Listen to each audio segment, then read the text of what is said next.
नमस्कार, मी श्वेता अंकले केएमएम मराठीच्या आजच्या बुलेटिनमध्ये आपल्या सगळ्यांचं स्वागत करते। आता पाहूयात ठळक घडामोडी।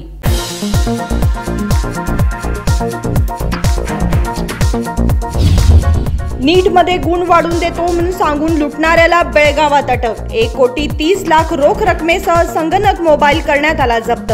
डीसीपी रोहन जगदीश यांनी दिली माहिती।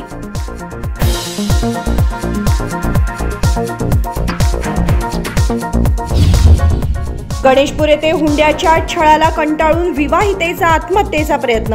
लग्नानंतर 6 महिन्यातच पैशासाठी तिचा छळ सुरू। कन्विकाने मांडली आपली व्यथा।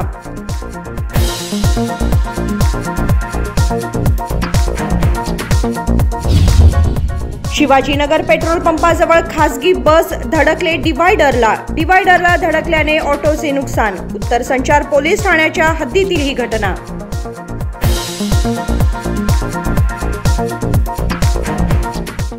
आता पाहूयात सविस्तर बातम्या। नीट मधील घोटाळा तर सर्वज्ञात आहेच, पण आता नीट मध्ये कमी गुण मिळाले असतील तर गुण वाढवून देतो आणि मेडिकल सीट मिळवून देतो असे सांगून 10हून अधिकांना लुटणाऱ्या तेलंगणा स्थित अरुण कुमारला बेळगावमध्ये अटक केल्याची माहिती डीसीपी रोहन जगदीश यांनी दिली। नीट परीक्षेचा घोटाळा ज्याने देशात खूपच गाजावाजा केला आहे। आता तेलंगणा स्थित आरोपी अरगोंडा अरविंद उर्फ अरुण कुमार याला सोमवारी बेळगावात अटक करण्यात आली आहे। त्याच्याकडून तब्बल 1,30,41,884 रुपये रोख रकमेसह संगणक आणि मोबाईल जप्त करण्यात आल्याचे डीसीपी रोहन जगदीश यांनी सांगितले। त्यांनी सोमवारी बेळगावमध्ये पत्रकारांशी संवाद साधला। 2023 ಅಲ್ಲಿ ಒಂದು ಪ್ರಕರಣ ದಾಖಲಾಗುತ್ತೆ। ಈ ಪ್ರಕರಣದ ಸಾರಾಂಶ ಏನು ಅಂತ ಹೇಳಿದ್ರೆ, ಒಂದು ವ್ಯಕ್ತಿ ಬೆಳಗಾವಿ ಸಿಟಿಯಲ್ಲಿ ಕೊಲ್ಲಾಪುರ ಸರ್ಕಲ್ ಅಲ್ಲಿ ಬಂದು ಒಂದು ನೀಟ್ ಕೌನ್ಸಿಲಿಂಗ್ ಸೆಂಟರ್ ಅಂತ ಹೇಳಿ ಓಪನ್ ಮಾಡ್ತಾನೆ। ಓಪನ್ ಮಾಡಿ ಒಂದು 10 ರಿಂದ 12 ಜನನ ಅವನು ಎಂಪ್ಲಾಯೀಸ್ ಆಗಿ ಇಟ್ಕೊಂತಾನೆ। ಅದರಲ್ಲಿ ಒಬ್ಬ ಮ್ಯಾನೇಜರ್ ಇರ್ತಾನೆ, ಮತ್ತೆ ಇನ್ನಿತರರು ಟೆಲಿಕಾಲರ್ಸ್ ಮತ್ತೆ ಎಂಪ್ಲಾಯೀಸ್ ಅಂತ ತಗೊಂತಾರೆ। ಇವ್ರ ಕೆಲಸ ಏನಿರುತ್ತೆ ಅಂತ ಹೇಳಿದ್ರೆ, ಯಾವ ಮಕ್ಕಳು 12th ಸ್ಟ್ಯಾಂಡರ್ಡ್ ಮುಗಿಸಿ ಈ MBBS ಸೀಟಿಗೆ ಯಾರು ಓಡಾಡ್ತಿರ್ತಾರೆ, ಈ ನೀಟ್ ಎಕ್ಸಾಮ್ ಬರ್ದಿರ್ತಾರೆ ಮತ್ತೆ NTA ಥ್ರೂ ಎಕ್ಸಾಮ್ ಬರ್ದಿರ್ತಾರಲ್ಲ, ಅವರಿಗೆ ಯಾರಿಗೆ ಮಾರ್ಕ್ಸ್ ಕಡಿಮೆ ಬಂದಿರುತ್ತೋ ಅವರಿಗೆ ಅವರು ಫೋನ್ ಮುಖಾಂತರ ಮತ್ತೆ ಈ ಒಂದು ಕಾಲ್ ಸೆಂಟರ್ ಮುಖಾಂತರ ಕೌನ್ಸಿಲಿಂಗ್ ಸೆಂಟರ್ ಮುಖಾಂತರ ಕಾಲ್ ಮಾಡಿ ಅವ್ರಿಗೆ ಹೇಳ್ತಾರೆ, ನಾವು ನಿಮಗೆ ಮೆಡಿಕಲ್ ಸೀಟ್ ನ ಕೊಡಿಸ್ಕೊಡ್ತೀವಿ, ನಮ್ಗೆ ಬೇರೆ ಬೇರೆ ಪ್ರಾಧಿಕಾರದಿಂದ ಎಲ್ಲರೂ ಪರಿಚಯ ಇದ್ದಾರೆ, ಸೊ ನೀವು ನಮ್ಗೆ ದುಡ್ಡು ಕೊಟ್ರೆ ನಾವು ನಿಮ್ಗೆ ಕೊಡಿಸ್ಕೊಡ್ತೀವಿ ಅಂತ ಹೇಳಿ ಈ ತರ ಬೆಳಗಾವಿ ಸಿಟಿಯಲ್ಲಿ ಒಂದು 10 ಜನಕ್ಕೆ ಮೋಸ ಮಾಡಿರ್ತಾನೆ। ಅದರಲ್ಲಿ ಒಂದು ಪಾರ್ಟಿ ಒಂದು ನಮ್ಗೆ ಕಂಪ್ಲೇಂಟ್ ಕೊಟ್ಟಿರುತ್ತೆ, ಮತ್ತೆ ಇನ್ ಬೇರೆಯವ್ರದ್ದು ನಾವು ಅದರಲ್ಲೇ ತಗೊಂಡಿರ್ತೀವಿ। ಒಟ್ಟು ಅವನು ಫ್ರಾಡ್ ಮಾಡಿರೋದು 1,08,00,000 ಅಷ್ಟು ಅಮೌಂಟ್ ನ ಅವನು ಫ್ರಾಡ್ ಮಾಡಿರ್ತಾನೆ। ಅವನು ಇಲ್ಲೇ ಅಂತ ಅಲ್ಲ, ಅವನು ತೆಲಂಗಾಣಲ್ಲಿ ಕೂಡ ಮಾಡಿರ್ತಾನೆ। ಅವನ ಮೇಲೆ ಒಟ್ಟು ಪಂಜಾಗುಟ್ಟ ಪೊಲೀಸ್ ಸ್ಟೇಷನ್ ಅಲ್ಲಿ 7 ಪ್ರಕರಣ ದಾಖಲಾಗಿರುತ್ತೆ, ಮತ್ತೆ ಜೂಬ್ಲಿ ಹಿಲ್ಸ್ ಪೊಲೀಸ್ ಸ್ಟೇಷನ್ ಅಲ್ಲಿ 4 ಪ್ರಕರಣ ದಾಖಲಾಗಿರುತ್ತೆ, ಮತ್ತೆ ನಮ್ಮ ಬ್ಯಾಂಗ್ಳೂರಲ್ಲಿ ಅಶೋಕ್ ನಗರ್ ಪೊಲೀಸ್ ಸ್ಟೇಷನ್ ಅಲ್ಲಿ 1 ಪ್ರಕರಣ ದಾಖಲಾಗಿರುತ್ತೆ, ಮತ್ತೆ ಭೋಪಾಲ್ ಅಲ್ಲಿ ಮಧ್ಯಪ್ರದೇಶ ಭೋಪಾಲ್ ಅಲ್ಲಿ ಕ್ರೈಮ್ ಬ್ರಾಂಚ್ ಅವರು ಅವನ ಮೇಲೆ ಒಂದು ಪ್ರಕರಣ ದಾಖಲು ಮಾಡಿರ್ತಾರೆ, ಮತ್ತೆ ಬ್ಯಾಂಗ್ಳೂರ್ ಸಿಟಿಯಲ್ಲಿ RT ನಗರ್ ಪೊಲೀಸ್ ಠಾಣೆಯಲ್ಲಿ ಕೂಡ ಒಂದು ಪ್ರಕರಣ ದಾಖಲಾಗಿರುತ್ತೆ। ಇದೇ ಒಂದು ಮೋಡಸ್ ಆಪರೆಂಡಿ ಆಗಿರುತ್ತೆ। ಮತ್ತೆ ಅವನು ರೀಸೆಂಟ್ಲಿ ನಾವು ಅರೆಸ್ಟ್ ಮಾಡಿರೋದು ಮುಂಬೈಯಿಂದ ನಾವು ಹಂಗೆ ಅರೆಸ್ಟ್ ಮಾಡಿರ್ತೀವಿ। ಆ ಸಮಯದಲ್ಲಿ ಹೆಂಗೆ ಅರೆಸ್ಟ್ ಆಗಿರುತ್ತೆ ಅಂತ ಹೇಳಿದ್ರೆ, ಅವ್ನು ಮುಂಬೈಲಿ ಸಹ ಹೆಂಗೆ ಈ ಬೆಳಗಾವಿ ಸಿಟಿಯಲ್ಲಿ ಕೊಲ್ಲಾಪುರ ಸರ್ಕಲ್ ಅಲ್ಲಿ ಹೆಂಗೆ ಒಂದು ಕೌನ್ಸಿಲಿಂಗ್ ಸೆಂಟರ್ ಓಪನ್ ಮಾಡಿರ್ತಾನೋ ಅದೇ ರೀತಿಯಲ್ಲಿ ಮುಂಬೈ ಸಿಟಿಯಲ್ಲೂ ಸಹ ಒಂದು ಓಪನ್ ಮಾಡಿ ಸ್ಟಾರ್ಟ್ ಮಾಡ್ಲಿಕ್ಕೆ ಪ್ರಾರಂಭ ಮಾಡಿರ್ತಾನೆ। ಸ್ಟಾರ್ಟ್ ಮಾಡಿದ ಸಮಯದಲ್ಲಿ ನಮ್ಮ ಟೀಮ್ ಅವನಿಗೆ ಆಲ್ಮೋಸ್ಟ್ ಒಂದು 6 ಮಂತ್ಸ್ ಇಂದ ಹೆಚ್ಚಾಗಿ ಬೇಧಿಸ್ತಾನೆ। ಅವನು ಎಲ್ಲಾ ತರ ಫೋನ್ ನಂಬರ್ಸ್ ನ ಚೇಂಜ್ ಮಾಡ್ತಾನೆ, ವಾಟ್ಸ್ಆಪ್ ಅಲ್ಲಿ ಮಾತಾಡ್ತಾನೆ, ಮತ್ತೆ ಅವನು ಇನ್ಸ್ಟಾಗ್ರಾಮ್ ಅಲ್ಲಿ ಮಾತಾಡ್ತಾನೆ, ಮತ್ತೆ ಅವನು ಮೊಬೈಲ್ ನಂಬರ್ಸ್ ನ ಕಾನ್ಸ್ಟೆಂಟ್ ಆಗಿ ಚೇಂಜ್ ಮಾಡೋದ್ರಿಂದ ಅವನಿಗೆ ಟ್ರ್ಯಾಕ್ ಮಾಡೋದು ಬಹಳ ಕಷ್ಟ ಆಯ್ತು। ಬಟ್ ನಮ್ಮ ಮಾರ್ಕೆಟ್ ಪೊಲೀಸ್ ಠಾಣೆ ಟೀಮು ಮತ್ತೆ ನಮ್ಮ ಟೆಕ್ನಿಕಲ್ ಸೆಲ್ ಕೂಡ ಬಹಳಷ್ಟು ಪ್ರಯತ್ನ ಮಾಡಿ ಅವನಿಗೆ ಟ್ರ್ಯಾಕ್ ಮಾಡಿದೆ। ಸೊ ಅವನು ನಮಗೆ ಮುಂಬೈಯಲ್ಲಿ ಅವನ ಡ್ರೈವರಿನ ಒಂದು ಫೋನ್ ಕಾಲ್ ಬೇಸಿಸ್ ಮೇಲೆ ಅವನು ನಮಗೆ ಪತ್ತೆ ಆಗ್ತಾನೆ। ಅವನು ಪತ್ತೆ ಆದ್ಮೇಲೆ ನಾವು ಅವನಿಗೆ ಹೋಗಿ ಅರೆಸ್ಟ್ ಮಾಡ್ಕೊಂಡು ಕರ್ಕೊಂಡ್ ಬರ್ತೀವಿ। ಅರೆಸ್ಟ್ ಮಾಡಿ ಕರ್ಕೊಂಡ್ ಬಂದ್ಮೇಲೆ ಅವನದು ಪೂರ್ತಿ ಕೇಸಿನ ಬಗ್ಗೆ ಅವನಿಗೆ ಕೇಳ್ತೀವಿ, ಯಾರನ್ನ ಇಟ್ಕೊಂಡಿದ್ದ, ಅವನ ಬ್ಯಾಂಕ್ ಅಕೌಂಟ್ಸ್ ನ ವೆರಿಫೈ ಮಾಡ್ತೀವಿ, ಮತ್ತೆ ಅವನ ಪ್ರಾಪರ್ಟೀಸ್ ಎಲ್ಲೆಲ್ಲಿ ಮಾಡಿದಾನೆ, ಮತ್ತೆ ಅವನು ಬಂದಿದ್ದು ಟೋಟಲ್ ದುಡ್ಡನ್ನ ಯಾವ ರೀತಿ ಸ್ಪೆಂಡ್ ಮಾಡಿದಾನೆ, ಮತ್ತೆ ಪ್ರೊಸೀಡ್ಸ್ ಆಫ್ ಕ್ರೈಮ್ ಎಲ್ಲೆಲ್ಲಿ ಹೋಗಿದೆ ಅಂತ ಹೇಳಿ ನಾವು ಪರಿಶೀಲನೆ ಮಾಡ್ತೀವಿ। ಪರಿಶೀಲನೆ ಮಾಡಿದಾಗ ನಮ್ಗೆ ನಾವು ಹೋಗಿ ಅವನಿಗೆ ಕರ್ಕೊಂಡೋಗಿ ರಿಕವರಿ ಮಾಡ್ಕೊಂಡ್ ಬರ್ಲಿಕ್ಕಾಗಿದ್ದು ಈಗ 12 lakh rupees ನಾವು ಅವನ ಹತ್ರ ರಿಕವರಿ ಮಾಡ್ಕೊಂಡಿದೀವಿ। ಮತ್ತೆ ಅವನು ಕೃತ್ಯಕ್ಕೆ ಇಲ್ಲಿ ನಮ್ಮ ಬೆಳಗಾವಿ ಸಿಟಿಯಲ್ಲಿ ಬಳಸಿರೋ 15 ಕಂಪ್ಯೂಟರ್ಸ್ ನ ಕೂಡ ನಾವು ಜಪ್ತಿ ಮಾಡ್ಕೊಂಡಿದೀವಿ, ಮತ್ತೆ ಇದನ್ನು ಕೂಡ ನಾವು ಪರಿಶೀಲನೆ ಮಾಡ್ತಿದೀವಿ। ಒಂದು ಲ್ಯಾಪ್ಟಾಪ್ ನ ಜಪ್ತಿ ಮಾಡ್ಕೊಂಡಿದೀವಿ, ಮತ್ತೆ ಅವನು 5 ಮೊಬೈಲ್ ಫೋನ್ಸ್ ನ ಸಹ ಜಪ್ತಿ ಮಾಡ್ಕೊಂಡಿದ್ದೀವಿ। ಏನ್ ಮಾಡ್ತಿದ್ದ ಅಂತ ಹೇಳಿದ್ರೆ, ಯಾರ ಮಕ್ಕಳಿಗೆ ಕಡಿಮೆ ಮಾರ್ಕ್ಸ್ ಬಂದಿರುತ್ತೆ, ಸ್ವಲ್ಪ ಜನ ಮಕ್ಕಳಿಗೆ ಮಾರ್ಕ್ಸ್ ಜಾಸ್ತಿ ಬಂದವರಿಗೆ ಆಟೋಮ್ಯಾಟಿಕ್ ಎಲಿಜಿಬಿಲಿಟಿ ಆಗುತ್ತೆ, ಸ್ವಲ್ಪ ಜನಕ್ಕೆ ಗವರ್ಮೆಂಟ್ ಸೀಟ್ ಸಿಗುತ್ತೆ, ಸ್ವಲ್ಪ ಜನಕ್ಕೆ ಬೇರೆ ಕ್ಯಾಟಗರೀಸ್ ಅಲ್ಲಿ ಸೀಟ್ ಸಿಗುತ್ತೆ. ಯಾರಿಗೆ ಬಹಳ ಕಡಿಮೆ ಸೀಟ್ ಬಂದಿರುತ್ತೆ ಅವ್ರಿಗೆ ಕಾಲ್ ಮಾಡ್ತಿದ್ದ, ಟೆಲಿಕಾಲರ್ ಮೂಲಕ ಕಾಲ್ ಮಾಡ್ಬಿಟ್ಟು ಅವನು ಎಂಪ್ಲಾಯ್ ಮಾಡ್ಕೊತಿದ್ದ ಒಂದಷ್ಟು ಜನ ಯುವಕರು ಕಾಲ್ ಮಾಡ್ಬಿಟ್ಟು ಪ್ರಾಮಿಸ್ ಮಾಡ್ತಿದ್ರು ಮಕ್ಕಳಿಗೆ, ಈ ತರ ನಾವು ನಿಮ್ಗೆ ಸೀಟ್ ಕೊಡಿಸ್ಕೊಡ್ತೀವಿ. ಅವನು ಕೌನ್ಸಿಲಿಂಗ್ ಅವ್ನು ಹೇಳೋದು ಅವನು ಫೀಸ್ ಬಂದು 2 lakh rupees, ಇನ್ನು ಮಿಕ್ಕಿದೊಂದು 8 to 10 lakh rupees ಅವ್ನು ಇಸ್ಕೊಂಡು ನಾವು ಬೇರೆಯವ್ರ ಕೊಡ್ಬೇಕು ಅಂತ ಹೇಳಿ ಅವ್ರಿಗೆ ನಂಬಿಸಿ ಮೋಸ ಮಾಡ್ತಿದ್ದ. ಯಾರು ಗಲ್ಲಿಬಲ್ ಇರ್ತಿದ್ರು ಮಕ್ಕಳು ಮತ್ತೆ ಅವ್ರ ಪೇರೆಂಟ್ಸ್ಗೆ ಅವ್ರು ತಂದು ಹಣ ಕೊಡ್ತಿದ್ರು, ಆ ಬೇಸಿಸ್ ಮೇಲೆ ಇವನು ಅವ್ರಿಗೆ ಫ್ರಾಡ್ ಮಾಡ್ಬಿಟ್ಟು ಅಷ್ಟು ಫ್ರಾಡ್ ಆದ್ಮೇಲೆ ಅವನು ಸಿಟಿನ ಬಿಟ್ಬಿಡ್ತಾ ಇದ್ದ. ಅವನು ಬಾಡಿಗೆ ತಗೊಳ್ಲಿಕ್ಕೆ ಕೊಟ್ಟಿದ್ದಂತ ಆಧಾರ್ ಕಾರ್ಡ್ ಮತ್ತೆ ಅವನು ಬ್ಯಾಂಕ್ ಅಕೌಂಟ್ ಡೀಟೇಲ್ಸ್ ಮತ್ತೆ ಅವನು ಪ್ರೂಫ್ ಆಫ್ ಅಡ್ರೆಸ್ ಎಲ್ಲ ಫೇಕ್ ಇತ್ತು ನಾವು ಚೆಕ್ ಮಾಡಿದಾಗ. ಸೊ ಯಾವ್ದು ಅವನ್ ಡೀಟೇಲ್ಸ್ ಕೊಟ್ಟಿದ್ದು ಯಾವ್ದು ಒರಿಜಿನಲ್ ಇದ್ದಿಲ್ಲ. ಸೊ ಆ ಬಾಡಿಗೆ ಕೊಟ್ಟರು ಸಹ ಅವನಿಗೆ ಫೇಕ್ ಡಾಕ್ಯುಮೆಂಟ್ಸ್ ಮೇಲೆ ಬಾಡಿಗೆ ಕೊಟ್ಟಿದ್ರು. ಇವನು ಮೂಲತಃ ಬಂದು ಹೈದರಾಬಾದಿನ ನಿವಾಸಿ ಆಗಿರ್ತಾನೆ. ಇವನ ಹೆಸರು ಬಂದು ಅರಗೊಂಡ್ ಅರವಿಂದ್ ಅಂತ ಹೇಳಿ, ಅಲಿಯಾಸ್ ಅರವಿಂದ್ ಕುಮಾರ್ ಅಂತ ಹೇಳಿ. ಬಟ್ ಅವನು ಮುಂಬೈಲಿ ಆಪರೇಟ್ ಮಾಡಿದಾಗ ಅವನ ಹೆಸರು ಬೇರೆ ಮಾಡ್ಕೊಂಡಿದ್ದ. ಸೊ ಅವನು ಸೆವ್ರಲ್ ಐಡೆಂಟಿಟೀಸ್ ನ ಪೊಸೆಸ್ ಮಾಡ್ತಿದ್ದ, ಮತ್ತೆ ಸೆವ್ರಲ್ ಅಲಿಯಾಸಸ್ ಕೂಡ ಅವನಿಗೆ ಇತ್ತು. ಮತ್ತೆ is a very intelligent criminal, is an educated criminal. ಅವನು MBA ಕೂಡ ಮಾಡಿದ್ದಾನೆ. MBA ಕೂಡ ಮಾಡಿ ಅದರಲ್ಲಿ ಕೂಡ ಅವನು ಐ ಥಿಂಕ್ ಡಿಸ್ಟಿಂಕ್ಷನ್ ಪಡ್ಕೊಂಡು ಆನಂತ ಇಂಥ ಒಂದು ಕೆಲಸಕ್ಕೆ ಅವನು ಕೈ ಹಾಕಿರ್ತಾನೆ. So he knows how to use technology, ಮತ್ತೆ ಯಾವ ರೀತಿ ಮಾತಾಡಬೇಕು, ಮತ್ತೆ ಅವನು ಫುಲ್ ಕಂಪನಿ ಸ್ಟ್ರಕ್ಚರ್ ನೋಡಿದ್ರೆ ಹೆಂಗೆ ಅವನು ಫರ್ನಿಚರ್ ಪ್ರೊಕ್ಯೂರ್ ಮಾಡಿದ್ದ, ಮತ್ತೆ ಯಾರಿಂದ ತರಿಸಿದ, ಎಲ್ಲೆಲ್ಲಿ ಹೋಗಿದ್ದ, ಹೆಂಗೆ ಭೇಟಿ ಮಾಡಿದ ಅಂತ ನೋಡಿದ್ರೆ it's a very well thought out thing. ಹೆಂಗೆ ಟಾರ್ಗೆಟ್ ಸರ್ ಅವನು ಇಲ್ಲಿ ಮಾಡ್ತಿದ್ದು ಬರೀ ನೀಟ್ ಸ್ಟೂಡೆಂಟ್. ಅವನು ಈ ऑनलाइन ಅಲ್ಲಿ डेटा ಅವನಿಗೆ ಸಿಗ್ತಾ ಇತ್ತು ಯಾರ್ಯಾರು.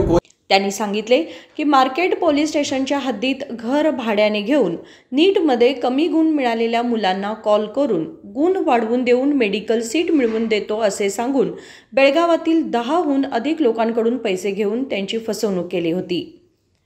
राजशेखर हिरेमठ, KMM मराठी, बेळगाव. हुंड्याच्या छळाला कंटाळून 20 वर्षीय विवाहितेने आत्महत्येचा प्रयत्न केल्याची घटना सोमवारी घडली असून तिला जिल्हा रुग्णालयात दाखल करण्यात आलंय. हुंड्याच्या छळाला कंटाळून 20 वर्षीय विवाहितेने आत्महत्येचा प्रयत्न केल्याची घटना सोमवारी घडली असून तिला जिल्हा रुग्णालयात दाखल करण्यात आलं आहे. 18 ऑक्टोबर 2022 रोजी गणेश गुड्डाळकरने कन्विकासोबत लग्न केले. मी BE ग्रॅज्युएट इंजिनियर म्हणून काम करेन असे भासवून माझ्याशी फसवणूक करणाऱ्या गणेशपूर येथील रहिवासी असलेल्या गणेशने लग्नात दिलेल्या सोन्याच्या 4 तोळ्याच्या बांगड्या, 5 तोळ्याचे नेकलेस, 4 तोळ्याचे मंगळसूत्र आणि कानातले दिले, पण ते त्याने काढून घेतले. आत्महत्येचा प्रयत्न करणाऱ्या कन्विकाने पत्रकारांसमोर आपली व्यथा मांडली. ಮೇಡಮ್ ಯಾವಾಗ ಲವ್ ಆಗಿತ್ರಿ? ಏನ ಸ್ಕೂಲ್ ರ್ಯಾಂದಿಂತ್ರ ನಡೆದೈತ್ರಿ. ನನ್ನ ಪೀರಿಯಡ್ಸ್ ಮಿಸ್ ಅದು ನಾವು ಹೇಳಿದೆ. ಅವು ಮದ್ವೆ ಮಾಡ್ಕೋದೆ ನಂದು ಒಪ್ಕೊಂಡು BE ಇಂಜಿನಿಯರ್ ಅದಾನಂತ ಹೇಳಿದ.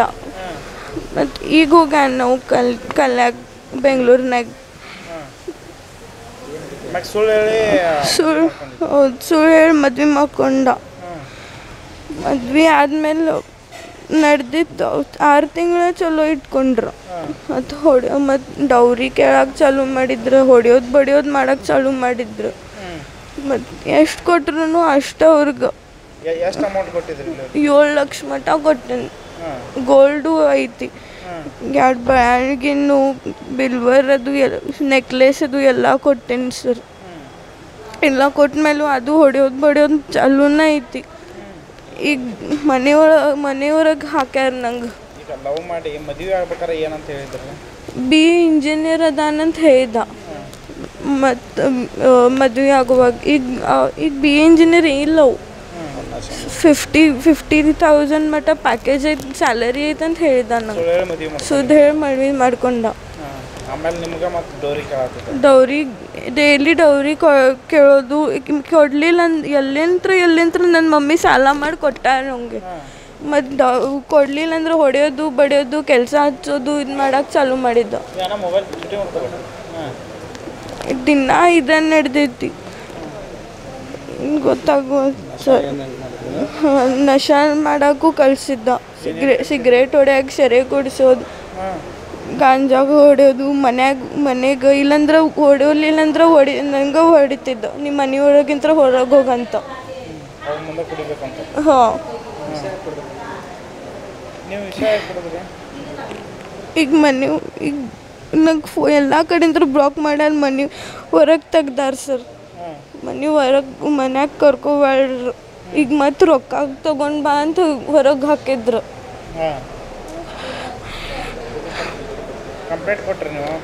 ಹೌದು, ನಾ ಪೊಲೀಸಿಗೆ ಕಂಪ್ಲೇಂಟ್ ಕೊಟ್ಟೇನಿ.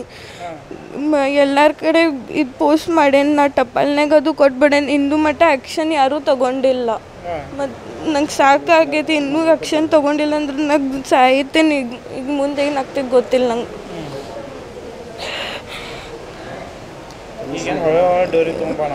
ಬರೇ ಡೌರಿ ತೊಗೊಂಡು ಬಾ ಅನ್ನತಾನ. 7 lakhs ಮಟ್ಟ ಕೊಟ್ಟೇನಿ. ಮತ್ತೆ ಕೇಳತ್ತಾನ.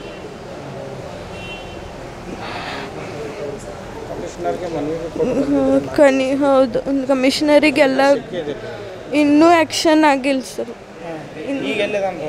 ಈಗ ಬೆಂಗಳೂರಿನಾಗ ಅದಾನ. ಅಲ್ಲಿ ಕಲ್ಯಾಕೆ ಹೋಗ್ಯಾನು. ಅವ್ನ ಫ್ರೆಂಡ್ ಕಡೆಯಿಂದ ಗೊತ್ತಂಗ ನಂದು ಬಿ ಇಂಜಿನಿಯರ್ ಇಲ್ಲ ನಾವು.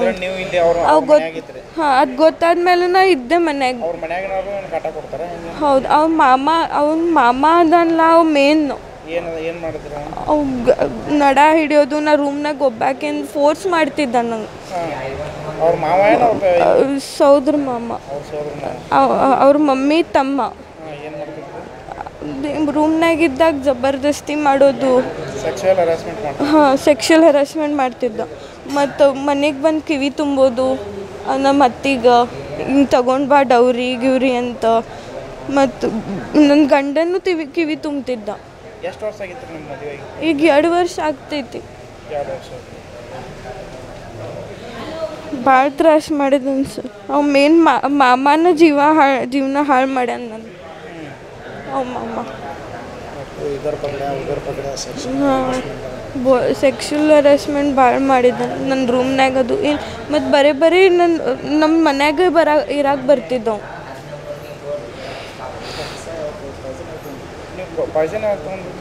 ಇವತ್ತು ಮುಂಜಾನೆ.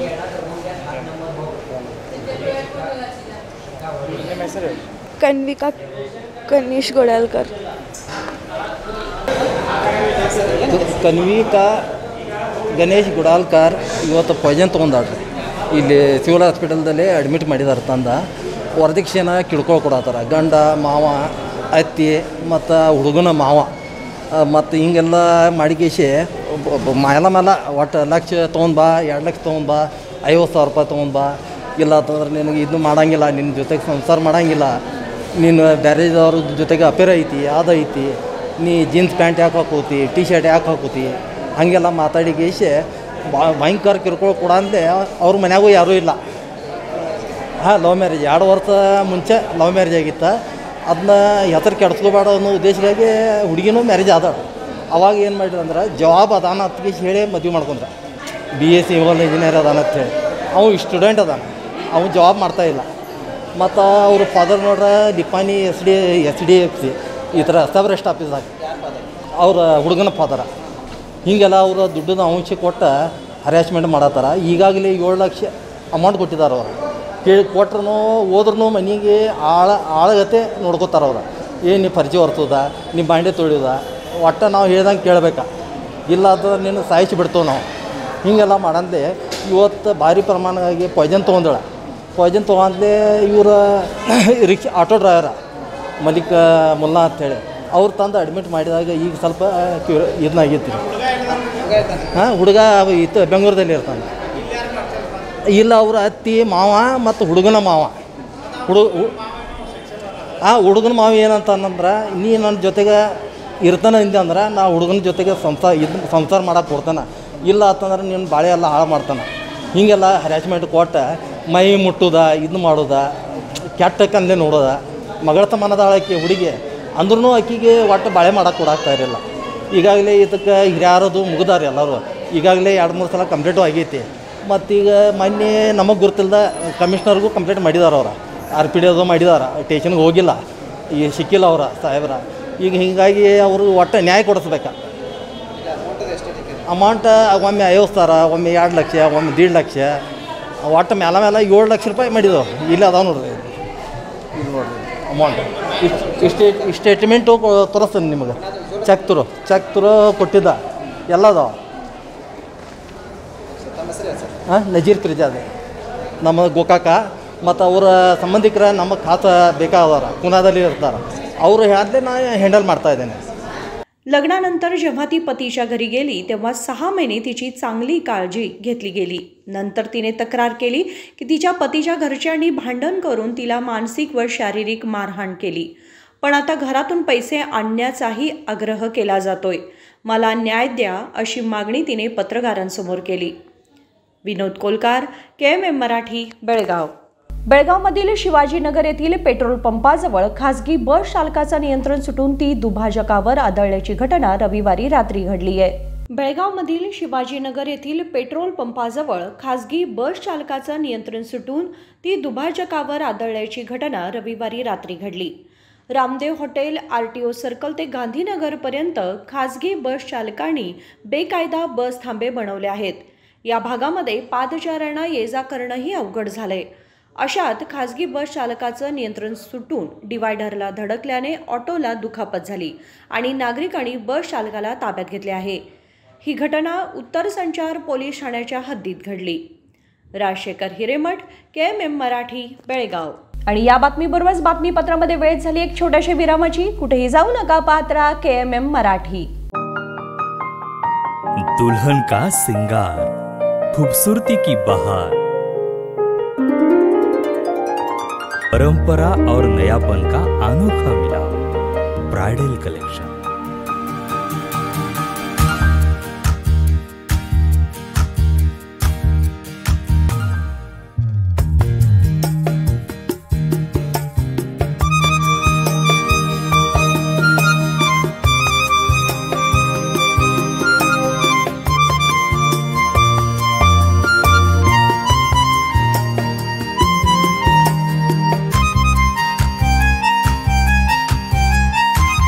दुल्हन की खूबसूरती में 4 चांद लगाने वाली ब्राइडल कलेक्शन की विशाल range. Amarkon collection, Adarsha dress circle, Khade Bazar, Belgaum. Aradhana sari dress materials, Maruti Galli, Belgaum. अब शादी हो या कोई भी त्योहार की बात, परंपराओं को मिलेगा नएपन का साथ. दिल खुश करने वाली कपड़ों की दुनिया.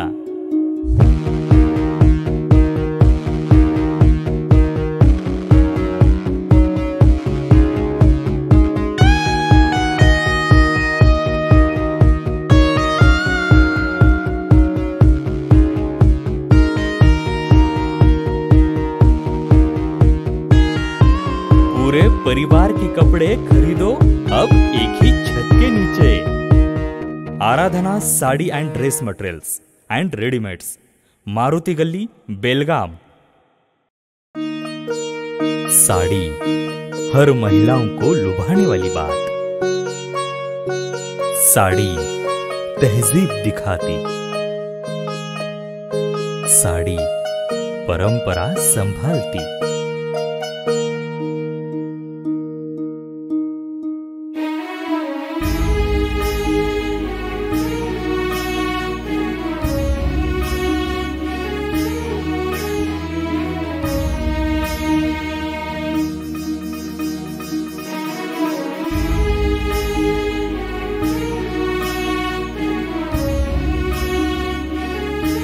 महिलाओं को खूबसूरती और निखारने वाली एक से बढ़कर एक साड़ियों का खजाना. Adarsha sari dress materials and readymades, Ramdev गली, बेलगाम. आराधना साड़ी ड्रेस मटेरियल्स, मारुति गली, बेलगाम. विरामानंतर तुम्हा सगळ्यांचं पुन्हा एकदा स्वागत. पाहूयात पुढची बातमी. शहरामध्ये रक्ताची कमतरता भासत असल्याने सामाजिक बांधिलकी जपत माधुरी जाधव फाउंडेशनच्या वतीने रक्तदान शिबिराचे आयोजन करण्यात आले होते. शहरामध्ये रक्ताची कमतरता भासत असल्याने सामाजिक बांधिलकी लक्षात घेऊन माधुरी जाधव फाउंडेशन यांच्या वतीने रक्तदान शिबिराचे आयोजन करण्यात आले. यावेळी शेकडो रक्तदात्यांनी रक्तदान केले. या कार्यक्रमाकरिता प्रमुख पाहुणे म्हणून doctor Megha Bhandari, doctor Sukhirth Bhandari, PK क्वार्टर्सचे अध्यक्ष श्रीकांत साके, महांतेश कडलगी, टेक्निशियन अभिषेक, आकाश हलगेकर हे उपस्थित होते. प्रमुख पाहुण्यांचा शाल आणि पुष्प देऊन सन्मान करण्यात आला. यावेळी डॉक्टर मेघा भंडारी यांनी रक्ताची कमतरता कोणत्या वेळी भासते आणि रक्तदान का करावे याची माहिती सांगितली. आज माधुरी जाधव फाउंडेशन आणि सिटी ब्लड सेंटर यांच्या वतीने रक्तदान शिबिर आयोजित करण्यात आलं आहे. 14 जून हा जागतिक रक्तदान दिवस म्हणून साजरा केला जातो. रक्तदानाचं महत्त्व म्हणजे काय, आता खूप ठिकाणी ॲक्सिडेंट होत असतात किंवा कॅन्सरसारख्या ठिकाणी रक्ताची गरज असते. त्यावेळेला पेशंटला वेळच्या वेळी जर रक्त उपलब्ध नाही झालं तर त्याच्या जीवावर बेतू शकतं. त्यामुळे रक्तदान केल्यामुळे आपण एका माणसाचा जीव वाचू शकतो. आणि जेव्हा एक व्यक्ती रक्तदान करते त्यावेळेस त्यातले 3 घटक वेगवेगळे करून आपण 3 वेगवेगळ्या पेशंटला जीव वाचवू शकतो. रक्तातून लाल पेशी, प्लाझ्मा आणि प्लेटलेट्स हे 3 वेगवेगळे भाग करून 3 वेगवेगळ्या गरज असलेल्या पेशंटला त्याचं रक्तदान दिल्यामुळे आपण जीव वाचवू शकतो. आणि आपण फक्त एकाच व्यक्तीचा जीव वाचवत नाही तर आपण त्याच्या कुटुंबाचं जीवन उद्ध्वस्त होण्यापासून वाचू शकतो.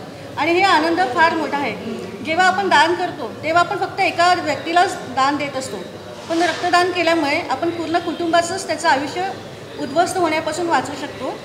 आणि तसंच दान केल्यामुळे आपल्याला स्वतःला देखील फायदा होत असतो.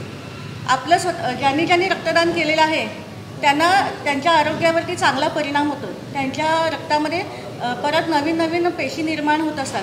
त्याच्यामुळे त्याच्यातील हृदयाचा धोका कमी होत असतो किंवा मेंदूचा धोका कमी होत असतो. अशा प्रकारे आपण रक्तदान केल्यामुळे ज्यांनी रक्तदान केलं आहे त्यांनासुद्धा फायदा होतो. आणि खूपशा लोकांना अशी भीती असते की रक्तदान केल्यामुळे आम्हाला काही आजार होईल का, पण तसं काही घाबरण्याची गरज नाही आहे. कारण ह्या ठिकाणी खूप म्हणजे हे केलं उपाययोजना केलेल्या असतात. स्टरलाइज सगळं वापरलेलं असतं, डिस्पोजेबल निडल्स, सिरिंजेस वापरलेले असतात. त्यामुळे कोणीही रक्तदान करताना अशी भीती बाळगण्याची गरज नाही आहे की आम्हाला ह्याच्यातून काही होईल का. आणि माधुरी जाधव फाउंडेशन यांच्या वतीने वेळोवेळी सामाजिक उपक्रम आयोजित केले जातात. तर त्यांना ह्याच्या पुढे देखील त्यांनी भविष्यात असेच चांगले उपक्रम करावे असं त्यांना शुभेच्छा देते. आणि या रक्तदान शिबिरासाठी सिटी ब्लड सेंटर यांचे सहकार्य लाभले. माधुरी जाधव यांनी रक्तदान केलेल्या दानशूर व्यक्तींचे आभार मानले. या शिबिराकरिता विनय पाटील, आरती निपाणेकर, गिरिजा मैत्री, मनीषा देसाई, अनिल कडोलकर, पवन वाडकर, प्रदीप कडोलकर, शुभम दळवी यांनी परिश्रम घेतले. महादेव पवार, KMM मराठी, बेळगाव. विश्वेश्वरय्या टेक्निकल युनिव्हर्सिटीचा 24वा दीक्षांत समारंभ 18 जुलै रोजी APJ अब्दुल कलाम सभागृहात आयोजित करण्यात आल्याचे कुलपती प्राध्यापक विद्याशंकर S यांनी सांगितले. विश्वेश्वरय्या टेक्निकल युनिव्हर्सिटीचा 24वा दीक्षांत समारंभ 18 जुलै रोजी विद्यापीठाच्या ज्ञानसंगम कॅम्पसमधील APJ अब्दुल कलाम सभागृहात आयोजित करण्यात आल्याचे कुलपती प्राध्यापक विद्याशंकर S यांनी सांगितले. आज विद्यापीठात पत्रकार परिषदेला संबोधित करताना ते म्हणाले की राज्यपाल थावरचंद गेहलोत दीक्षांत समाರಂಭಾचे ಅಧ್ಯಕ್ಷಸ್ಥಾನ ಭೂಷವतील. ನಮಸ್ಕಾರಗಳನ್ನು ತಿಳಿಸುತ್ತಾ ಇಂದಿನ ಈ ಪತ್ರಿಕಾಗೋಷ್ಠಿಯ ಉದ್ದೇಶ ಯಥಾವತ್ತಾಗಿ ಪ್ರತಿ ವರ್ಷದಂತೆ ನಡೆಯುವ 24ನೇ ವಾರ್ಷಿಕ ಘಟಿಕೋತ್ಸವಕ್ಕೆ ತಮ್ಮೆಲ್ಲರನ್ನು ಸ್ವಾಗತಿಸುತ್ತಾ ಈ ಏನು 24ನೇ ವಾರ್ಷಿಕ ಘಟಿಕೋತ್ಸವ ಜುಲೈ 18ರಂದು ಜರುಗಲಿದೆ. ಈ ಘಟಿಕೋತ್ಸವ ಈ ಬಾರಿ ಭಾಳ ಅತ್ಯಂತ ಬೇಗ ನಾವು ಮಾಡ್ತಾಯಿದ್ದೀವಿ. ಕಾನ್ವೊಕೇಶನ್ ಮಕ್ಕಳಿಗೆ ಡಿಗ್ರಿ ಸರ್ಟಿಫಿಕೇಟು ದೊರೀಲಿ ಅಂತೇಳಿ ಈ ಘಟಿಕೋತ್ಸವದಲ್ಲಿ ನಾವು ಪ್ರತಿ ಬಾರಿಯಂತೆ ಈ ಬಾರಿಯೂ 3 ಜನಕ್ಕೆ ನಾವು ಹಾನರರಿ ಕಾಸಾವನ್ನು ನೀಡ್ತಾಯಿದ್ದೀವಿ. ಅದರಲ್ಲಿ ಮೊದಲಿಗೆ ಸದ್ಗುರು ಶ್ರೀ ಮಧುಸೂದನ್ ಸಾಯಿ ಸಂಸ್ಥಾಪಕರು, ಶ್ರೀ ಮಧುಸೂದನ್ ಸಾಯಿ ವೈದ್ಯಕೀಯ ವಿಜ್ಞಾನ ಮತ್ತು ಸಂಶೋಧನಾ ಸಂಸ್ಥೆ ಚಿಕ್ಕಬಳ್ಳಾಪುರ ಹಾಗೂ doctor S Somanath the chairman Indian space research organisation. ಮೂರನೇದು Hari K Marar, the managing director and chief executive officer of Bangalore international airport limited, Bengaluru, will be conferred with a Doctor of Science honoris causa degree on the eve of 24th annual convocation, which is going to be held on 18th July 2024. ಮತ್ತು ಈ ಕಾನ್ವೊಕೇಷನ್ನಲ್ಲಿ ನಾವು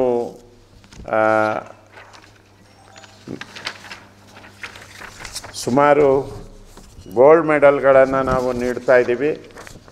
ಅದರ ಜೊತೆಗೆ ಈ ಕಾನ್ವೊಕೇಷನ್ನ ಅಧ್ಯಕ್ಷತೆಯನ್ನು Shri Thawarchand Gehlot G, ಗೌರವಾನ್ವಿತ ರಾಜ್ಯಪಾಲರು, ಕರ್ನಾಟಕ ಹಾಗೂ ವಿಶ್ವವಿದ್ಯಾಲಯದ ಕುಲಪತಿಗಳು, ಹಾಗೂ ಡಾಕ್ಟರ್ MC ಸುಧಾಕರ್, ಮಾನ್ಯ ಸಚಿವರು, ಉನ್ನತ ಶಿಕ್ಷಣ ಇಲಾಖೆ, ಕರ್ನಾಟಕ ಸರ್ಕಾರ ಮತ್ತು ವಿಶ್ವವಿದ್ಯಾಲಯದ ಸಮಕುಲಾಧಿಪತಿಗಳು ಉಪಸ್ಥಿತರು, ಹಾಗೆ ನಮ್ಮ ಮುಖ್ಯ ಅತಿಥಿಗಳಾಗಿ ಘಟಿಕೋಷ್ಠ ಭಾಷಣ ಮಾಡುವವರು ಪ್ರೊಫೆಸರ್ ಗೋವಿಂದನ್ ರಂಗರಾಜನ್, ಮಾನ್ಯ ನಿರ್ದೇಶಕರು, ಭಾರತೀಯ ವಿಜ್ಞಾನ ಮಂದಿರ, ದಟ್ ಈಸ್ IIScಯ ನಿರ್ದೇಶಕರಾದಂತಹ ಶ್ರೀ ಗೋವಿಂದನ್ ರಂಗರಾಜನ್ ಅವರು ಮುಖ್ಯ ಅತಿಥಿಗಳಾಗಿ ಭಾಷಣವನ್ನು ಮಾಡಲಿದ್ದಾರೆ, ಭಾಷಣಕಾರರಾಗಿ. ಮತ್ತಲ್ಲಿ ನಮ್ಮಲ್ಲಿ ಈ ಸಲ ಒಟ್ಟು 35,697 ವಿಶ್ವವಿದ್ಯಾಲಯ ಹಾಗೂ 15,387 ಅಟಾನಮಸ್ ವಿದ್ಯಾರ್ಥಿಗಳಿಗೆ ನಾವು BTech ಪದವಿಯನ್ನು ಪದಗ್ರಹಣ ಮಾಡ್ತಿದ್ದೇವೆ. ಅದೇ ರೀತಿ B ಪ್ಲಾನ್ 8, B ಆರ್ಕಿಟೆಕ್ಚರು 1000 ಹಾಗೂ ಸಂಶೋಧನಾ ಪದವಿಗಳಾದ 339 PhDಯನ್ನು ನಾವು ಅವಾರ್ಡ್ ಮಾಡ್ತಾ ಇದ್ದೀವಿ ಈ ಕಾನ್ವೊಕೇಷನ್ನಲ್ಲಿ. ನಾವು ಈಗಾಗಲೇ ಆನ್ವಿತರಿಗೆ ಮತ್ತು ವಿದ್ಯಾರ್ಥಿಗಳು ಮತ್ತು ಪಾಲಕರಿಗೆ ಯಾರು ಬರ್ತಾರೆ ಅವರಿಗೆ ಬೆಳಗಾವಿಯಿಂದ ಬೆಳಗ್ಗೆ 7ರಿಂದ 8:30 ಗಂಟೆಯವರೆಗೆ ಬಸ್ ವ್ಯವಸ್ಥೆಯನ್ನು ಮಾಡಿದ್ದೀವಿ. ಪತ್ರಿಕಾ ಹಾಗೂ ಮಾಧ್ಯಮ ಪ್ರತಿನಿಧಿಗಳಿಗೆ ಘಟಿಕೋತ್ಸವ ದಿನ 18ನೇ ಬೆಳಗ್ಗೆ 9ಕ್ಕೆ ಜಿಲ್ಲಾ ವಾರ್ತಾಭವನದಿಂದ ವಾಹನದ ವ್ಯವಸ್ಥೆಯನ್ನು ಕೂಡ ಮಾಡಿದ್ದೀವಿ. ಮತ್ತು ನಾವು ಈ ಸಲಿಯ ಪದಕ ವಿಜೇತರ ಪಟ್ಟಿಯನ್ನು ತಮ್ಮ ಮುಂದೆ ಇಟ್ಟಿದ್ದೀವಿ. 10 ಚಿನ್ನದ ಪದಕಗಳನ್ನು ಪಡೆದಿರುವ Kumari G Vishnupriya, computer science ಮತ್ತು ಇಂಜಿನಿಯರಿಂಗ್ನಲ್ಲಿ Bengaluru institute of technology Bengaluru, 7 ಮೊದಲನೇದು 10 ಚಿನ್ನದ ಪದಕಗಳು ಹಾಗೂ 2 endowment cash award Kumar Sahil Mohan Somanache, civil engineering ವಿಭಾಗ KLE doctor MS Sheshagiri college of engineering and technology Belagavi.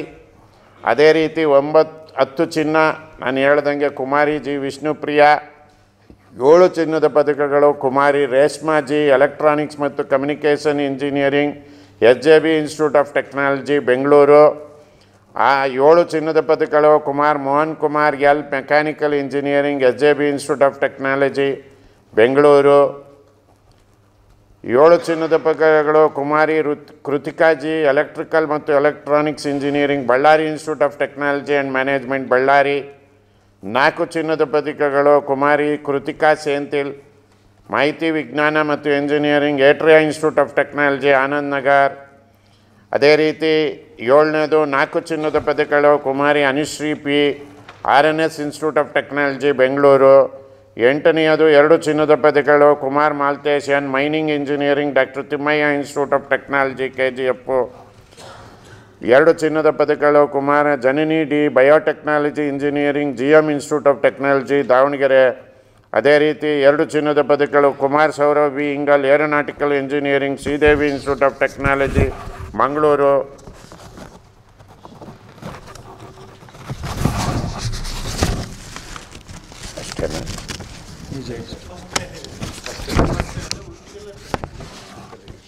ನಮ್ಮ ಮಿಕ್ಕಿದ ರ್ಯಾಂಕ್ಗಳು ಫಸ್ಟ್ ರ್ಯಾಂಕ್ ಮಾತ್ರ ಇಲ್ಲಿ ಕೊಟ್ಟಿದ್ದೀವಿ, ಮಿಕ್ಕಿದ ರ್ಯಾಂಕ್ಗಳನ್ನು ಬುಕ್ಗಳು ಕೊಟ್ಟಿದ್ದೀವಿ, ಆ ಬುಕ್ಕಲ್ಲಿದೆ.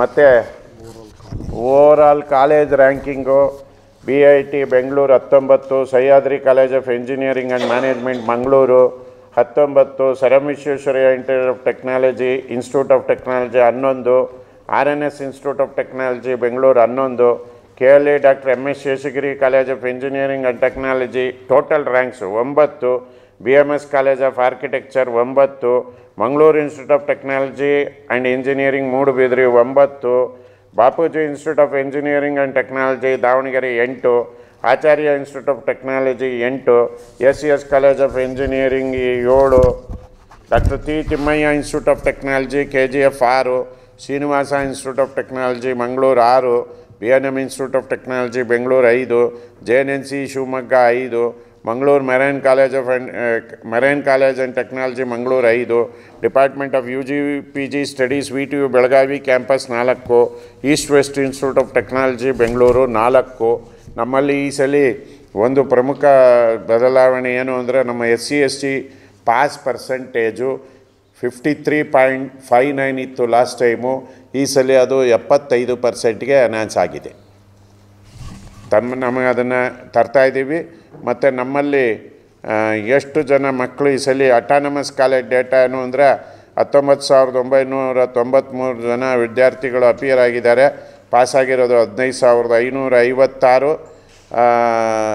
ಪಾಸ್ಡು ನಂಬರ್ ಆಫ್ ಗರ್ಲ್ಸು 5,572, ಪಾಸ್ಡು 9,975. ಅದೇ ರೀತಿ ವಿಶ್ವವಿದ್ಯಾಲಯದ ಫಿಗರನ್ನು ಕೊಟ್ಟಿದ್ದೀವಿ ನಾವು. Number of students appeared 41,589, number of students passed 35,697, appear ಆದಂತಹ boys 25,098, girls 16,491. Girls pass percentage boys pass percentage is 80% and girls pass percentage is 96%. ಇಷ್ಟೇಳಿ ಇಷ್ಟೆಲ್ಲ ಡೀಟೇಲ್ಸನ್ನು ಕೊಟ್ಟು ನಾವು ವಿಶ್ವವಿದ್ಯಾಲಯ ಈ ಸಲ ಪ್ರಥಮ ಬಾರಿಗೆ ಇಡೀ ದೇಶವೇ ನೋಡುವಂತಹ ಒಂದು ಕೆಲಸ ಏನು ಅಂತಂದರೆ 3 ಗಂಟೆ ಎಕ್ಸಾಮ್ ಮುಗಿದ ಲಾಸ್ಟ್ ಬ್ಯಾಚ್ ಆಫ್ ಪ್ರಾಕ್ಟಿಕಲ್ ಆದಂಥ 3 ಗಂಟೆಗೆ ಫಲಿತಾಂಶವನ್ನು ನೀಡಿ ವಿಶ್ವವಿದ್ಯಾಲಯ ಮಕ್ಕಳು ಎಕ್ಸಾಮ್ ಮುಗಿಸ್ಕೊಂಡು ಹೋಗೋ ಮುಂಚೆ ಅವರ ವಾಟ್ಸಾಪ್ಗೆ 7:15ಗೆ ರಿಸಲ್ಟನ್ನು ಕೊಟ್ಟಂತಹ ಏಕಮಾತ್ರ ವಿಶ್ವವಿದ್ಯಾಲಯ ಇದು ಅಂತ ಹೇಳೋಕ್ಕೆ ಬಯಸ್ತೀನಿ. 3 ಗಂಟೆಯಲ್ಲಿ ರಿಸಲ್ಟನ್ನು ಅನೌನ್ಸ್ ಮಾಡಿದ್ದೀವಿ. 25 ವರ್ಷದ ಇತಿಹಾಸದಲ್ಲಿ ಇದನ್ನು ಪ್ರಯತ್ನ ಪಟ್ಟಿರಲಿಲ್ಲ, ಆದರೆ ನಾವು ಪ್ರಯತ್ನಪಟ್ಟು ರಿಸಲ್ಟನ್ನು ಕೊಟ್ಟಿದ್ದೀವಿ. ಹಿಂದಿನ ಎಕ್ಸಾಮಲ್ಲಿ 24 ಅವರ್ಸಲ್ಲಿ ಕೊಟ್ಟಿದ್ವಿ, ಈ ಸಲ 3 ಅವರ್ಸಲ್ಲಿ ಕೊಟ್ಟಿದ್ದೀವಿ ರಿಸಲ್ಟನ್ನು. ಇಷ್ಟೆಲ್ಲ ಬದಲಾವಣೆಗಳೊಂದಿಗೆ ನಿಮ್ಮ ಪತ್ರಿಕಾ ಮಾಧ್ಯಮ ಮಿತ್ರರಿಗೂ ಭಾಳ ಅವೇರ್ನೆಸ್ ಇದೆ. ಈ ವಿಶ್ವವಿದ್ಯಾಲಯದಲ್ಲಿ ಏನೆಲ್ಲ ಬದಲಾವಣೆಗಳನ್ನು ತಾವು ನೋಡ್ತಿದ್ದೀರಾ, ದಿನ ಬೆಳಗಾದರೆ ಪತ್ರಿಕೆಗಳಲ್ಲಿ ತಾವು ಕೂಡ ಪ್ರಕಟ ಮಾಡ್ತಿದ್ದೀರಾ. ಅದಕ್ಕೆ ತಮ್ಮೆಲ್ಲರನ್ನು ನಾನು ಮತ್ತೊಮ್ಮೆ ವಿಶ್ವವಿದ್ಯಾಲಯದ ಎಲ್ಲ ಅಧಿಕಾರಿಗಳ ಪರವಾಗಿ ತಮ್ಮಗಳನ್ನು ಅಭಿನಂದಿಸುತ್ತಾ, ನೀವು ಮುಂದಿನ ದಿನಗಳಲ್ಲೂ ಇದೇ ರೀತಿ ನಮ್ಮ ಜೊತೆ ಕೈ ಜೋಡಿಸಬೇಕು. ವಿಶ್ವವಿದ್ಯಾಲಯ ಈ ರಾಜ್ಯಕ್ಕೆ ಈ ದೇಶಕ್ಕೆ ಒಂದು ಮಾದರಿ ವಿಶ್ವವಿದ್ಯಾಲಯ ಆಗಿ ಟೆಕ್ನಿಕಲ್ ಯೂನಿವರ್ಸಿಟಿನ ಬೆಳೆಸಬೇಕು ಅಂತ ನಮ್ಮೆಲ್ಲ ಅಫಿಷಿಯಲ್ಸ್ಗಳ ಅಭಿಪ್ರಾಯ ಇದೆ. ಅದರ ಪ್ರಕಾರ ನಾವು ಮುಂದಿನ ದಿನಗಳಲ್ಲಿ ಈಗ ಮೊನ್ನೆ ಒಂದು ಕಂಪನಿ ನಮ್ಮಲ್ಲಿ ಈಗಾಗಲೇ ಪತ್ರಿಕೆಗಳಲ್ಲಿ ಬಂದಿದೆ.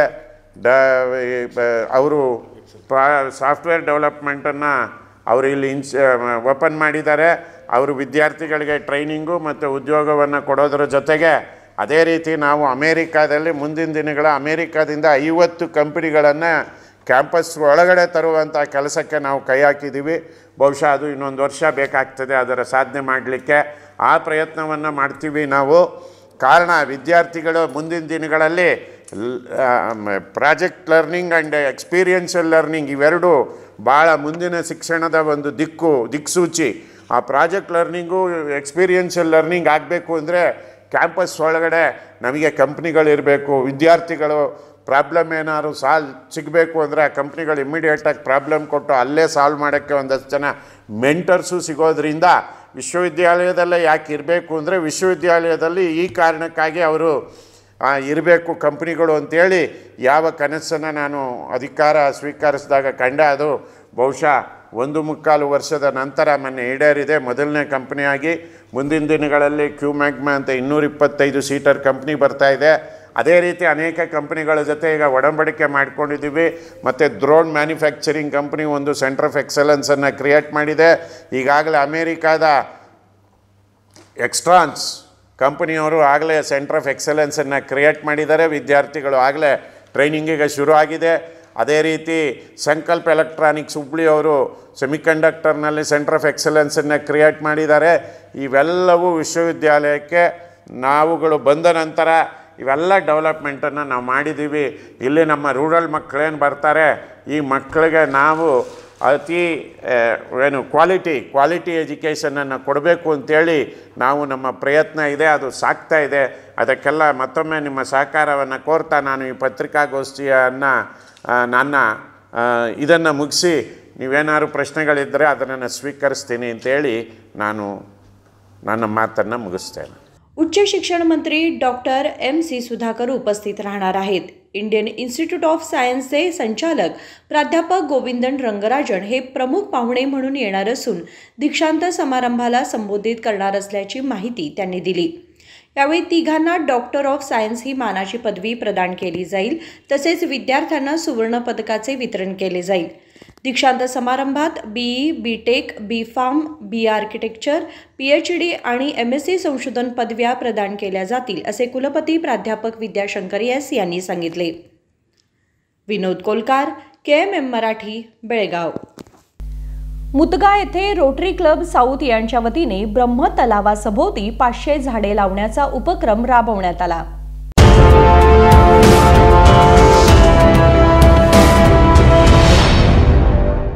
मुतगा येथे रोटरी क्लब साऊथ यांच्या वतीने ब्रह्म तलावासभोवती 500 झाडे लावण्याचा उपक्रम राबवण्यात आला. यावेळी रिटायर्ड डिस्ट्रिक्ट गव्हर्नर शरद पै म्हणाले की या भागातील तलावाची अभिवृद्धी याचबरोबर परिसर संरक्षण करण्यासाठी या तलावाच्या सभोवताली झाडे लावणे काळाची गरज आहे व त्याचे संरक्षण करणे तितकेच गरजेचे असल्याचे म्हणत पुढील पिढीला याचा सदुपयोग व्हावा हा आमचा मुख्य उद्देश असल्याचेही ते म्हणाले. मी शरद पै रोटरी गव्हर्नर रोटरी डिस्ट्रिक्ट 317च्या वतीने इथं उभे आहे. आज हे मुतगा ग्रामात की आपले निलेश पाटील हे जे आमचे क्लबचे प्रेसिडेंट आहेत आणि आमचे पोल्युशन कंट्रोल बोर्डचे मुख्यस्थ गोपाल साहेब आहेत आणि ग्रामपंचायतीचे सगळे सदस्य आहेत, आमचे बहिणी भगिनी वगैरे आहेत, रोड ट्रॅक्टर आहेत. या सगळ्यांनी हा उपक्रम घेतलेला आहे, कार्यक्रम केलेला आहे की झाडं लावणं आणि ह्याचं परिसराचं एक मोठं कार्यक्रम करणं हे त्यांनी हातात घेतलेलं आहे. हा भाग आम्ही रोटरीच्या वतीने एक भरपूर मोठं करावं आणि लोकांना एक जागृत करावं. असं एक मेसेज जायला पाहिजे की बाबा यस आपण झाडं लावल्यामुळे हे परिसर वाढतोय, आपलं पुढचं पिढीसाठी आपण झाडं लावायला पाहिजे. हे एक केल्यामुळे आज आम्ही इथं येऊन सगळ्यांना उपस्थिती करून आपण ही सुरुवात केलेली आहे. मी ग्रामपंचायत, Nilesh Patil, Rotary club of Belgaum south यांना सगळ्यांना अभिनंदन आणि सगळ्यांचं चांगलं होऊ दे म्हणून देवाकडे प्रार्थना करतो. नमस्कार. थँक्यू. वनसंपत्ती अलीकडे कमी होत चालली आहे. यामुळे पाऊस कमी पडतोय. जर पाण्याचे प्रमाण वाढवायचे असल्यास या तलावासभोवती अनेक झाडे लावली पाहिजेत. म्हणून आपण तलावाची अभिवृद्धी बरोबर झाडेही लावून त्याचे संरक्षण करण्याचा संकल्प केला आहे असे चेअरमन गोपाळ कृष्ण म्हणाले. ನಮಸ್ಕಾರ, ನನ್ನ ಹೆಸರು ಗೋಪಾಲ್ ಕೃಷ್ಣ ಅಂತ. ನಾನು ಹಿರಿಯ ಪರಿಸರ ಅಧಿಕಾರಿಯಾಗಿದ್ದೀನಿ, ಝೋನಲ್ ಆಫೀಸು ಕರ್ನಾಟಕ ರಾಜ್ಯ ಮಾಲಿನ್ಯ ನಿಯಂತ್ರಣ ಮಂಡಳಿ Belagavi.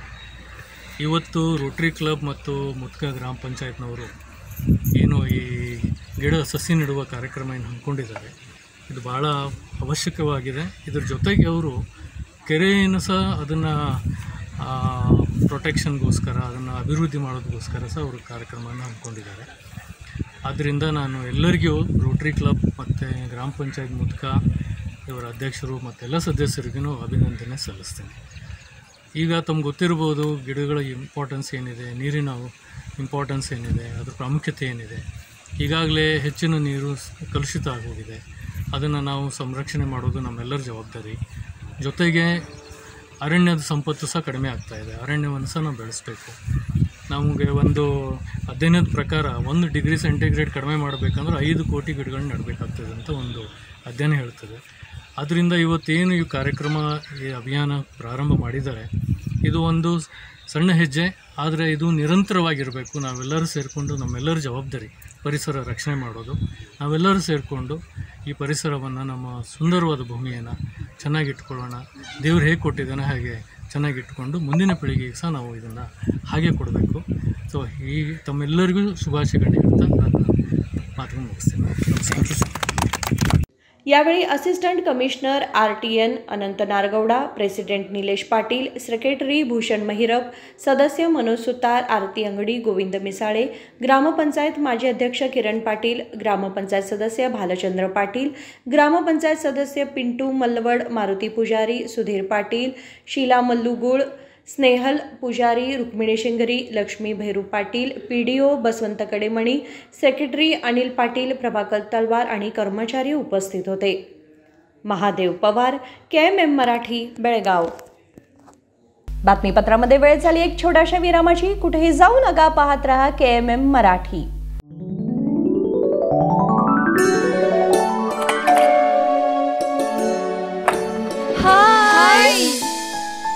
What a present surprise. कौन है? अरे वो मेरी फ्रेंड आरती है। तेरी शादी तो अटेंड नहीं कर पाई, लेकिन सोचा मिल लूं। वैसे जीत कहाँ है? वो अंदर है, बैठो ना। वाओ जया, बहुत सुंदर लग रहा है। वैसे सच कहूं, तुम्हारी पर्सनालिटी पे जज रहा है। आखिर चॉइस किसकी है? थैंक्स। अच्छा, तो कर्टन्स की तारीफ कर रही हो? अमरकौन कर्टन एंड फर्निशिंग, यहाँ है नए लुक, कलर और स्ट्रक्चर के बेहतरीन कर्टन फर्निशिंग की वैरायटी जो आपके घर और ऑफिस की शान बढ़ाए। अमरकौन कर्टन एंड फर्निशिंग, खड़े बाजार, बेलगावी।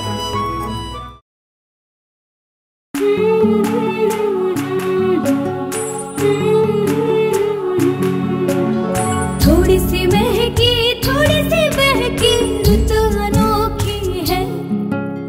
हल्के हल्के दिल में हलचल जो मचलती है। ये कैसा है समा, ये प्यार सा एहसास है।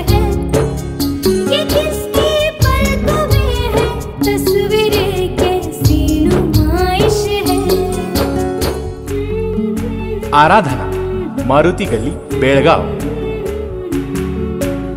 वस्त्रों का संगम, सुंदर सलोना, मन भाई आराधना।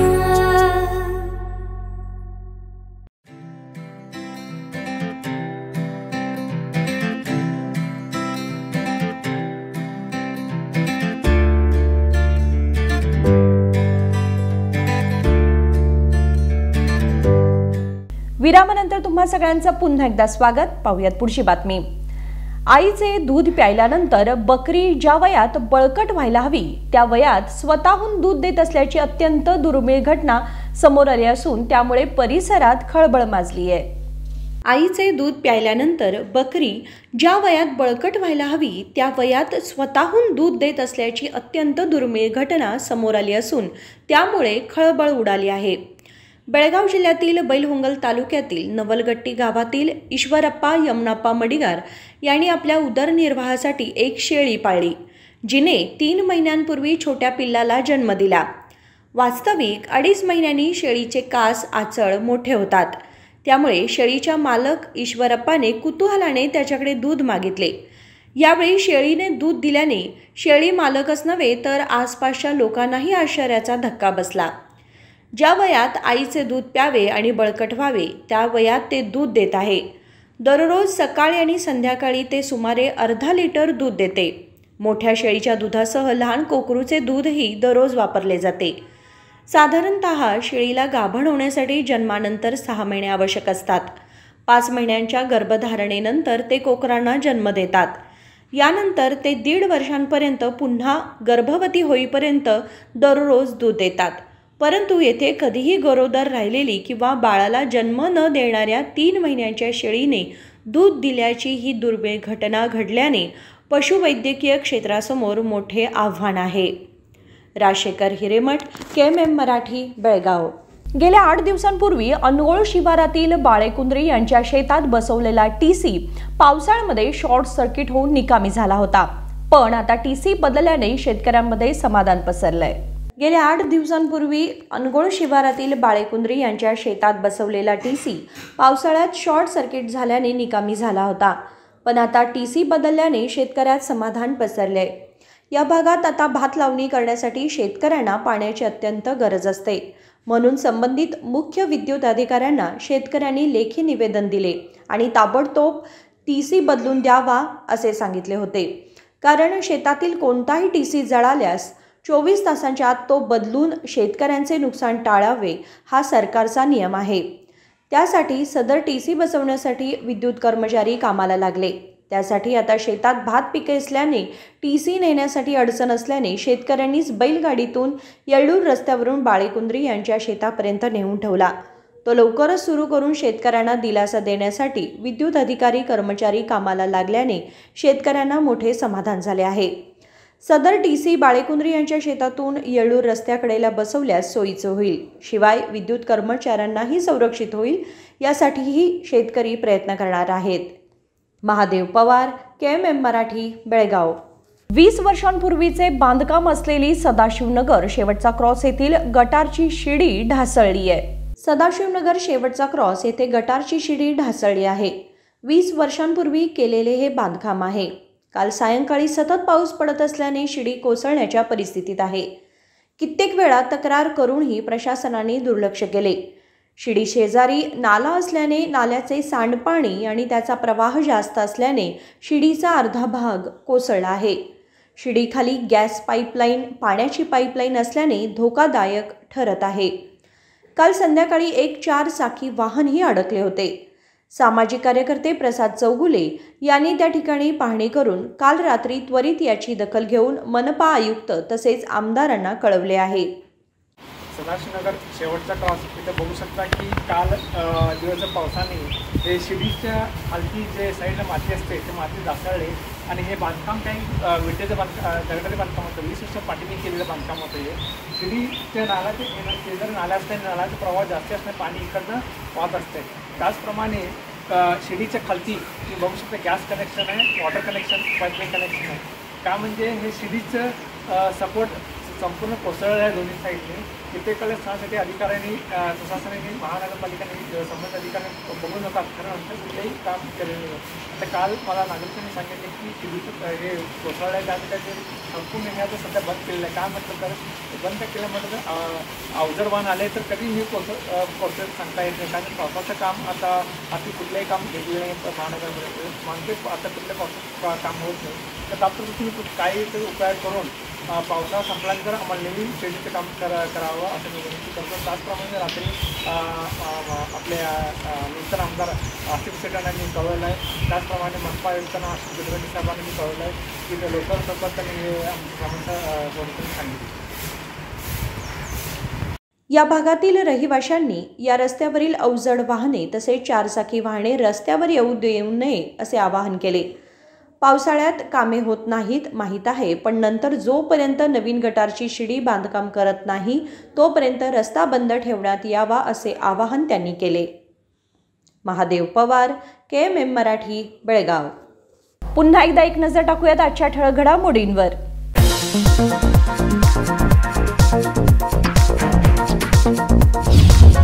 नीटमध्ये गुण वाढून देतो म्हणून सांगून लुटणाऱ्याला बेळगावात अटक। 1,30,00,000 रोख रकमेसह संगणक मोबाईल करण्यात आला जप्त। DCP रोहन जगदीश यांनी दिली माहिती।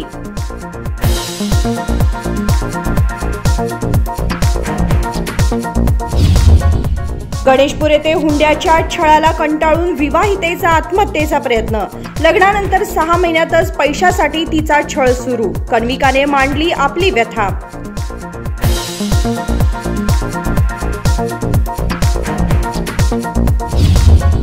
शिवाजीनगर पेट्रोल पंपाजवळ खासगी बस धडकले डिवायडरला धडकल्याने ऑटोचे नुकसान। उत्तर संचार पोलीस ठाण्याच्या हद्दीतील ही घटना।